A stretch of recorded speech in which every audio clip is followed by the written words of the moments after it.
جو university of Pennsylvania کے ساتھ جڑا ہوا ہے، وہاں سے انہوں نے MBA کیا، ماسٹرز ان بزنس ایڈمنسٹریشن۔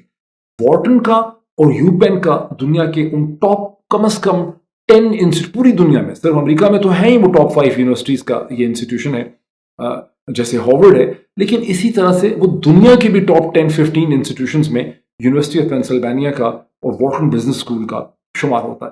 اگر احسن اقبال صاحب کی اپنی پروفائل پیجز آپ دیکھیں نیٹ کے اوپر، وہاں یہ بھی ذکر ہے کہ انہوں نے ہارورڈ سے بھی ایک کورس کیا، ایگزیکٹو کوئی 1 سال کا یا 9 مہینے کا۔ انہوں نے کچھ کورسز جو ہیں وہ جارج ٹاؤن یونیورسٹی سے بھی واشنگٹن سے کر رکھے ہیں۔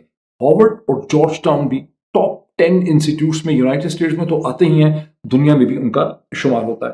اس کے بعد لیٹ 90s میں احسن اقبال صاحب پالیٹکس کا، اس کے بعد لیٹ 80s سے یا ارلی 90s سے احسن اقبال صاحب پاکستان کی سیاست کا حصہ ہیں، اور یوں پاکستان کی جو گزشتہ 35 برس کی سیاسی تاریخ ہے، اسٹارٹنگ فرام 1990 2000 تک، پھر 2000 2010، پھر 2010 سے 2022 تک، یہ جو کوئی 32-35 برس کی پاکستان کی سیاسی تاریخ ہے، اس میں احسن اقبال صاحب کا ذکر کئی دفعہ آئے گا۔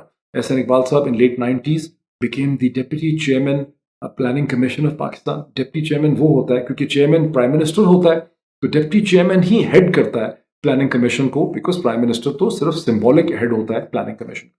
اور یہ وہ کیپیسٹی ہے جس میں احسن اقبال صاحب نے لیٹ 90s میں پہلی دفعہ اپنا ایک ویژن دیا، ویژن 2010 پاکستان، جس کے بارے میں وہ کہتے رہے چونکہ حکومت کا 99 میں تختہ الٹ دیا جنرل مشرف نے، اس لیے احسن اقبال صاحب کی حکومت کا ان کا جو ویژن 2010 تھا وہ مکمل نہیں ہو سکتا، آج سے مکمل نہیں ہو سکا۔ آج سے چند برس پہلے 2017-18 میں احسن اقبال صاحب نے اپنے ویژن 2010 کو ریوائز کر کے ویژن 2025 پریزنٹ کیا پاکستان کے لیے۔ جو ویژن 2025 کا ایک ٹویٹ میری نظر سے گزرا ہے، اور اس ٹویٹ میں وہ جو ایک وین ڈائیگرام بنا ہوا ہے، اس کے اندر ڈفرنٹ بلٹ پوائنٹس ہیں، وین ڈائیگرام کی شکل میں ان کو دیا گیا ہے، گرافک پریزنٹ کی گئی ہے۔ اس میں آپ دیکھ سکتے ہیں کہ وہاں پیپل فرسٹ کی ٹرم بھی ہے، اور وہاں پہ نالج اکانومی کی بھی ٹرم۔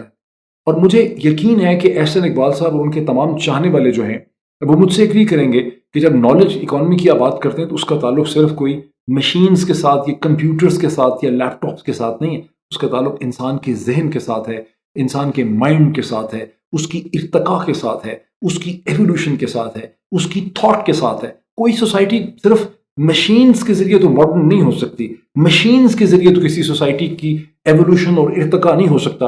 اس کے ارتقاء کا تعلق جو ہے اس کے ذہن سے ہے۔ جیسے میں نے پچھلے ویلوگ میں آپ کو کہا کہ سری لنکا کے اندر جہاں آپ ایک پیسفل پولیٹیکل ریولوشن دیکھ رہے ہیں، اس کی بنیادی وجہ ہے کہ ان کا ذہن جو ہے، کلیکٹیو جو ذہن ہے سری لنکا کے لوگوں کا اور وہاں کی ایلیٹ کا، وہ پاکستان سے 50 سال، پتہ نہیں 100 سال یا 70 سال جو ہے وہ آگے۔ ہم پریمیٹو ہیں، وہ ہم سے آگے ہیں۔ یہ چیز میں نے اس کو آپ کو پہلے بھی سمجھانے کی کوشش۔ لیکن احسن اقبال صاحب کی پروفائل صرف پلاننگ منسٹر کی حیثیت سے، یعنی پلاننگ کمیشن سے نہیں ختم ہو جاتی، وہ اس کے بعد پاکستان کی تھوڑی دیر کے لیے 2008-9 میں پاکستان کے ایجوکیشنل منسٹر بھی رہے۔ پھر 2017 میں وہ پاکستان کے انٹیریئر منسٹر بھی تھے۔ جب وہ پاکستان کے انٹیریئر منسٹر تھے تو فیض آباد کے اوپر انٹرچینج پہ TLP نے دھرنا دیا۔ احسن اقبال صاحب نے انتہائی جرأت، بہادری، بولڈنس اور انٹیلیجنس سے اس دھرنے کو، جو فیشزم، جو کھلم کھلا فیشزم تھی پاکستان کے ساتھ، اس کا بڑا مردانہ وار انہوں نے مقابلہ بھی کیا۔ اور پھر اس پاداش میں TLP کے ایک فنیٹک نے انہیں شوٹ بھی کیا، غالباً ایک مسجد میں، جس میں وہ شدید بہت بری طرح سے زخمی ہوئے، ان کی سرجری ہوئی۔ بٹ وہ احسن اقبال صاحب کی زندگی کے ٹال مومنٹس ہیں، وہ ان کی زندگی کے بڑے سپلینڈڈ مومنٹس ہیں، بیکاز وہ پرنسپل کی خاطر کھڑے ہوئے، انہوں نے پرنسپلز پہ سٹینڈ لیا۔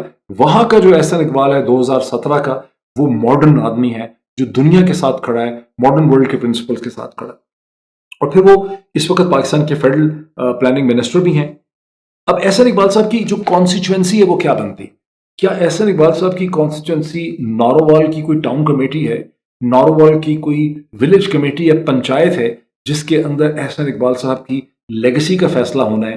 وہ احسن اقبال صاحب جن کے جاننے والے، ان کے ایڈمائررز بارہا ان کو انٹروڈیوس کرتے ہیں as professor doctor Ahsan Iqbal, ان کی کانسٹیچوئنسی تو پاکستان کی پڑھی لکھی ایجوکیٹڈ مڈل کلاسز ہیں، جو کراچی میں ہیں، کراچی کے بہتر علاقوں میں ہیں، لاہور میں ہیں، راول پنڈی میں ہیں، اسلام آباد میں ہیں، فیصل آباد میں ہیں، اور بڑے پاکستان کے پشاور میں ہیں، کوئٹہ میں ہیں، اور پھر وہ پاکستانی ہیں جو نیو یارک میں ہیں، جو کینیڈا کے اندر ہیں، جو واشنگٹن میں ہیں، جو برطانیہ میں ہیں، جو لندن میں ہیں، جو گلاسکو میں ہیں، جو مانچسٹر کے اندر ہیں، جو لیڈز کے اندر ہیں، جو آسٹریلیا میں ہیں، جو نیوزی لینڈ میں ہیں، جو دبئی میں ہیں، وہ ان کی کانسٹیٹوئنسی، اور ان کی کانسٹیٹوئنسی وہ ہے پاکستانی اسٹوڈنٹس کی، فیکلٹی کی، اسکالرس کی، جو دنیا بھر کی یونیورسٹیز کے اندر پھیلے ہوئے. یہی وہ لوگ ہیں نا جنہیں احسن اقبال صاحب ویژن 2010 ویژن 2025 دیتے ہیں. یہی وہ لوگ ہیں نا جو سمجھ سکتے ہیں کہ یہ پروفیسر ڈاکٹر احسن اقبال ہیں، جنہوں نے یو پین سے پڑھا ہے، جنہوں نے ہارورڈ یونیورسٹی سے کورسز کیے ہیں، جنہوں نے جارج ٹاؤن یونیورسٹی سے کورسز کیے ہیں. یہی وہ لوگ ہیں جو احسن اقبال صاحب کو سمجھ سکتے ہیں. احسن اقبال صاحب تو رانا ثناء اللہ کی یا عطا تارڑ کو ہم دیکھ ہی چکے ہیں وہ کیسے ہیں بیچارے. تو عطا تارڑ یا رانا ثناء اللہ کی تو لیگ میں احسن اقبال صاحب فال نہیں کرتے. تو دس از تو اپنا پوائنٹ کہ احسن اقبال صاحب جو ہیں وہ ایک ماڈرن مین آف ویژن کے طور پہ انہوں نے اپنے آپ کو دنیا کے سامنے، ہمارے سامنے پریزنٹ کیا. ہم نے بھی ان کو ایسے ہی قبول کیا. اسی وجہ سے ہم ان کو وی لک اپ ٹو ہم ان کی ریسپیکٹ کرتے ہیں. ہم نے ان کو کوئی گاما پہلوان یا کوئی کشتی والے خاندان سے تو نہیں دیکھا. اب جب ہم دیکھتے ہیں کہ احسن اقبال صاحب اتنا امپورٹنٹ پاکستان کی ہسٹری کا 35 برس کی ہسٹری کا کیریکٹر جو ہے، وہ ایک عورت، ایک ماں، اس کی 2 بچیاں، 3 بچیاں، یہ ایک ان کی کزن اور ان کی دوستیں ہیں، لڑکیاں ان کی سہیلیاں چھوٹی چھوٹی عمر کی. ان میں سے کوئی بھی جو لوگ وہاں پہ ان پہ سلوگنیرنگ کر رہے ہیں، ہوٹ کر رہے ہیں بھیرا کے میکڈونلڈ میں، ان میں ان خاتون کو چھوڑ کے باقی سب کی عمریں غالباً 20 برس 19 برس سے کم ہے. بلکہ اس میں ایک بچی، اور میں چاہتا ہوں کہ یہاں میں ریکویسٹ کروں گا میرے جو ساتھ جو پروڈیوسر صاحب ریکارڈ کر رہے ہیں کیمرے میں، کہ آپ اس ویڈیو فوٹیج کو، جو بھیرا کی ویڈیو فوٹیج ہے، اس کو اسکرین پہ دیر تک رکھیں تاکہ لوگ دیکھ سکیں. جو میں نے فوٹیج دیکھی ہے اور جو ہمارے سامنے آئی ہے وہ 17-18 سیکنڈ کی فوٹیج ہے. پہلا سلوگن شروع ہونے سے جب تک یہ فیملی نعرے مار کے وہاں سے چلی جاتی ہے، جس میں ایک آدمی بھی ہے جو اپنی غالباً وائف کو اور ان بچوں کو روکنے کی بھی کوشش کر رہا ہے اور ہاتھ سے ٹچ بھی کرتا ہے احسن اقبال صاحب کو. اس فوٹیج کو مسلسل ریوالو ہونے دیں، اسے غور سے دیکھیں تاکہ آپ اس انسٹنٹ کو سمجھ سکیں. اور اب میں چاہوں گا یہ جو 17 سیکنڈ کی فوٹیج ہے اسے ہم یہاں پہ سنیں.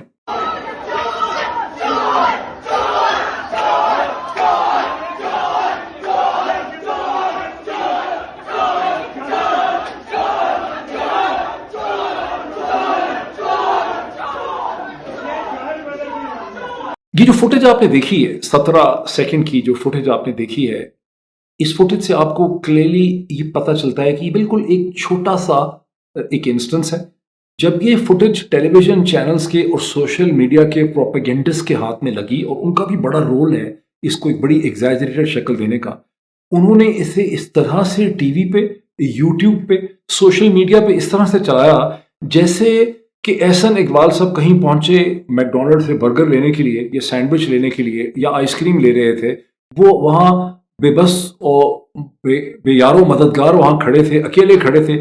اچانک یہ جو فیملی ہے، یہ یوتھیاز ہیں، یہ انہوں نے اکٹھے ہو کے احسن اقبال صاحب کا گھیراؤ کر لیا، نعرہ بازی شروع ہو گئی، ان پہ حملہ کر دیا، ان کی بے عزتی کر دی. اور یوں احسن اقبال صاحب جو، اور ایک جیسے کہ کوئی بہت بڑا عوامی ریولوشن جو ہے وہ احسن اقبال کے یا پی ایم ایل این کے خلاف وہاں پہ شروع ہو گیا. اس طرح سے پریزنٹ کیا اس کو پاکستان کے بعض ٹیلی ویژن چینلز نے، اور سوشل میڈیا میں لوگوں نے اس کی بڑی حاشیہ اندازی کی، انہوں نے بڑے اس کے بارے میں کمنٹریاں شروع کر دیں. اور وہی وہ نیریٹو ہے جس کے نتیجے میں احسن اقبال صاحب کے لوگوں نے، ان کے چاہنے والوں نے، پی ایم ایل این نے اور احسن اقبال صاحب نے خود اپنے آپ کو اس پورے واقعے میں ایک وکٹم کے طور پر تصور کرنا شروع کر دیا.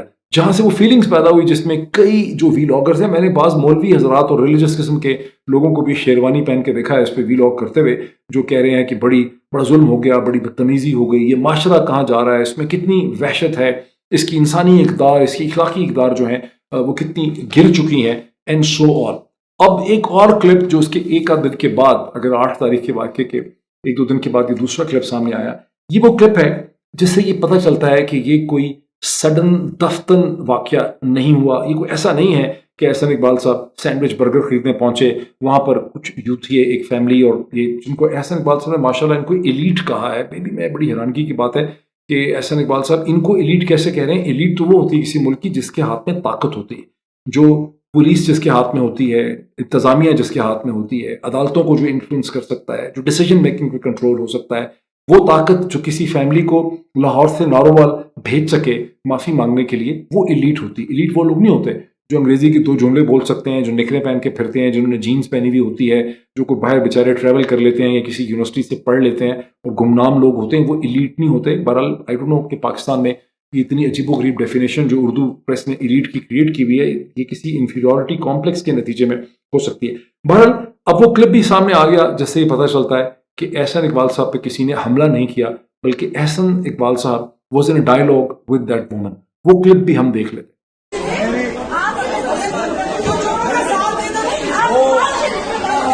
عمران خان جو ہے نا نواز شریف کی جوتی کے برابر ہے.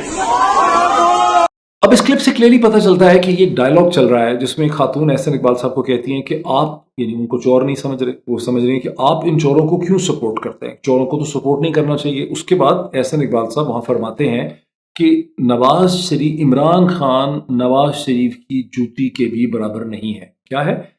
عمران خان نواز شریف کی جوتی کے بھی برابر نہیں. اب عمران خان کو کوئی فرق نہیں پڑنا چاہیے, عمران خان کو فرق نہیں پڑتا, لیکن احسن اقبال صاحب وہاں پر ایک پرووکیٹو سٹیٹمنٹ دیتے ہیں, ایک انسٹیگیشن کرتے ہیں. اس انسٹیگیشن کے نتیجے میں وہ جو فیملی ہے اور وہ جو بچیاں ہیں جن میں سے ایک کی عمر 11-12 سال ہے, یہ لوگ نعرے بازی شروع کر دیتے ہیں. جیسے کسی کالج یا یونیورسٹی میں جب ڈیبیٹنگ کمپٹیشن ہوتا ہے, یہ اسپورٹس ایرینا یا اسٹیڈیم میں جہاں کچھ ہو رہا ہوتا ہے, وہاں لوگ شائقین ہوٹنگ کرتے ہیں. بعض پاکستان کے انگریزی اخبارات کی انگریزی اتنی کمزور ہے کہ انہوں نے اس کو ہیکلنگ لکھا ہے. ہیکلنگ وہ ہوتی ہے جہاں کوئی تقریب یا کوئی امپورٹنٹ سیریمنی ہو رہی ہو, کوئی ایونٹ ہو رہا ہو, کوئی پولیٹیکل ایونٹ ہو رہا ہو, اور وہاں پر ہیکل کر کے اس ایونٹ کو نہ ہونے دیا جائے, اس کو ڈسرپٹ کر دیا جائے, وہ ہوتی ہے ہیکلنگ. یہ لٹرلی شاؤٹنگ ہے, یہ ہوٹنگ ہے, یہ سلوگنیرنگ ہے, یہ نعرے بازی ہے.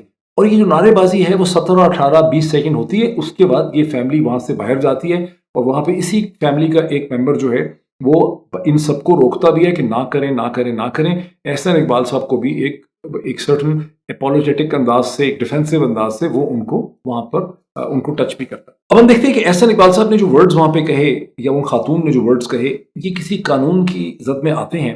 1942 میں یونائٹڈ اسٹیٹس کی سپریم کورٹ نے ایک ڈیسیجن دیا اور وہاں پر ایک ڈاکٹرائن انہوں نے اسٹیبلش کیا جو ایک پریمیٹو سوسائٹی کا ڈاکٹرائن تھا بھی یورپ میں یا دنیا میں چلا آ رہا تھا. انہوں نے ڈیفائن کیا کہ بعض, اس کو کہتے ہیں fighting words doctrine. Fighting words doctrine کا مطلب یہ ہے کہ بعض الفاظ ایسے ہیں جنہیں فریڈم آف ایکسپریشن اور first amendment to the United States constitution میں آپ ڈیفینڈ نہیں کر سکتے, انکلوڈ نہیں کر سکتے. اور یونائٹڈ اسٹیٹس کی سپریم کورٹ نے یہ کہا کہ یہ وہ ورڈز ہیں جس کے نتیجے میں کسی بازار, کسی جگہ کے اوپر فسٹ فائٹ ہو سکتی ہے, جھگڑا ہو سکتا ہے, وائلنس ہو سکتی ہے, ایک کلیئر کٹ جھگڑا وہاں پہ پیدا ہو سکتا ہے. تو یہ ورڈز جو ہیں یہ قانونی طور پر یہ الاؤڈ نہیں ہے, ایسے ورڈز کا استعمال نہیں ہونا چاہیے. ان کو انہوں نے فائٹنگ ورڈز کا. اب ظاہر ہے کہ یہ فائٹنگ ورڈز کی جو ڈیفینیشن ہے یہ بڑی سبجیکٹو ہے کہ کون سے ورڈز فائٹنگ ہوں گے. اگر آپ کسی کو برا بھلا کہتے ہیں, چور کہتے ہیں, اس سے ڈس ایگریمنٹ کرتے ہیں, تو کیا یہ فائٹنگ ورڈز ہوں گے؟ یا اس کو اگر آپ ماں باپ کی گالیاں نکالتے ہیں, یا آپ اس کو بہت ڈیمین کرتے ہیں, اس کی ریس کے اوپر, اس کے مذہب کے اوپر, اس کی شکل کے اوپر, کوئی گنجا ہے تو اس کو گنجا کہتے ہیں, کوئی لنگڑا ہے, لولا لنگڑا ہے تو اس کو کہتے ہیں, کون سے ورڈ جو ہیں وہ فائٹنگ ورڈز کے اندر جو ہے وہ کلاسیفائی کریں گے. عمومی طور پہ کسی کے کیریکٹر پہ جو حملہ ہوگا, کسی کی ویلیو سسٹم پہ جو حملہ ہوگا, کسی کی تھنکنگ, تھاٹ اور آئیڈیاز پہ جو حملہ ہوگا, وہ فائٹنگ ورڈز میں نہیں آئے گا. یونائٹڈ اسٹیٹس کی سپریم کورٹ نے 1949 کے اندر اپنے ایک سبسیکوینٹ ڈیسیجن میں اپنے آپ کو 1942 کے ڈیسیجن سے انہوں نے ڈسٹنس کیا, جب انہوں نے یہ کہا کہ وہ الفاظ جو کہیں ڈسپیوٹ پیدا کریں یا ڈسپیوٹیشن میں آئیں, وہ فائٹنگ ورڈ ڈسپیوٹ پیدا کریں یا جھگڑے کی صورتحال پیدا کر سکتے ہیں, وہ فائٹنگ ورڈز میں نہیں آتے. فائٹنگ ورڈ صرف وہ ہیں جس کے نتیجے میں ہاتھا پائی ہو جائے, انگلش ورڈ ہے فسٹی کفس یا فسٹس جو ہیں وہ کھل جائے, وہ فائٹنگ ورڈز آتے ہیں.